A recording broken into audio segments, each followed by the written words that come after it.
現在2025年4月6日，我本人叫麥志成。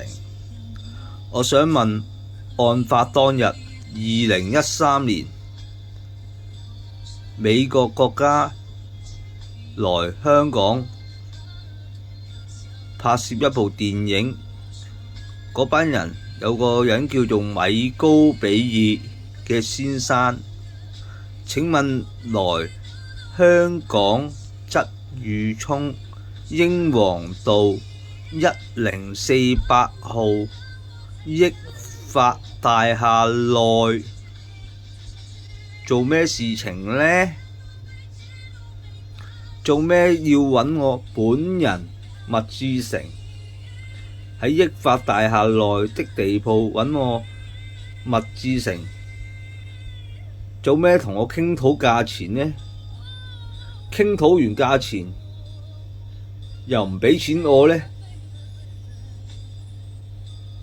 咩事呢？請問咩事屈我勒索你呢？米高比爾先生，請你回答下啦，為什麼唔俾我上訴呢？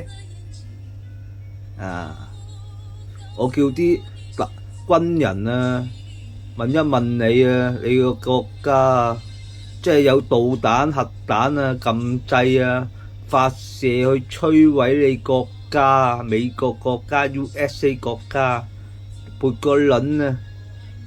問一問你啊，我恒發冷氣水電工程啊，個招牌啊，2號鋪啊，地下2號鋪啊，個電話號碼係我登記嘅。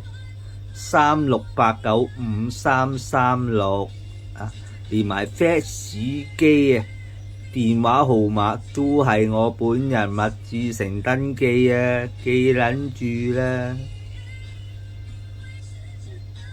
見唔見到啊？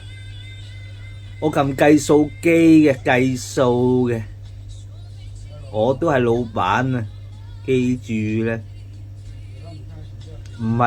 唔係標明價錢喺度嘅，我間鋪頭記住啦，係撳計數機嘅，收 money 啊，收錢啊，啲人俾錢我使嘅，我撳計數機嘅。